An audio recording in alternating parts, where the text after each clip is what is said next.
నమస్తే భయ్య. అండి. రీసెంట్ గా అల్లు అరవింద్ గారు అయితే ఒక కామెంట్స్ చేయడం జరిగింది. అంటే ఒక సినిమాని కింద పెట్టారు, ఒక సినిమాని పైన పెట్టారు దిల్ రాజు గారు అని చెప్పి. సో ఇండైరెక్ట్ గా గేమ్ చేంజర్ ని ట్రాల్ చేశారని మెగా ఫ్యాన్స్ ఫైర్ అవుతున్నారు. అంటే అలానే ఎందుకు అనుకోవాలి?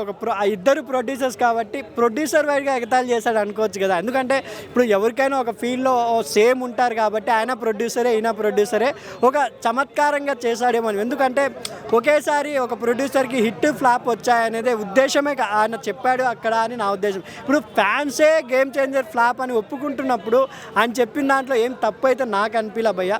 ఇప్పుడు ప్రతి విషయంలో ట్రోల్ చేసే వాళ్ళు అయితే ట్రోల్ చేస్తుంటారు. ఎందుకంటే ట్రోల్ చేసేవాళ్ళు ప్రతి విషయాన్ని ట్రోల్ చేస్తారు. కానీ అక్కడ అల్లు అరవింద్ గారు దిల్ రాజుని ఒక చమత్కారంగా అన్నారు. ఒక సినిమా పడిపోయినా ఇంకొక సినిమా ఇలా అంటే చూపిన విధానమే కొంచెం చాలా మందికి మరి పుష్ప సక్సెస్ గురించి కూడా మాట్లాడొచ్చు కదా, అది పక్కన పెట్టి దిల్ రాజు సక్సెస్ అంత అవసరం అని చెప్పి కూడా అంటున్నారు. ఇన్కమ్ ట్యాక్స్ గురించి మాట్లాడినారు కాబట్టి పుష్ప ప్రొడ్యూసర్స్ కూడా వచ్చారు కదా ఇన్కమ్ ట్యాక్స్, దాని గురించి మాట్లాడింటే బాగుండు. ఎనియో ఆయన దిల్ రాజు కూడా అంటే చమత్కారంతో జనవరిలో మేము కొట్టాము, ఫిబ్రవరిలో మీరు కొడతారని చెప్పారు. కాబట్టి నిజంగా వాళ్ళిద్దరూ ఎనియో పెద్ద ప్రొడ్యూసర్స్ భయ, వాళ్ళు ఒకటే ఉంటారు.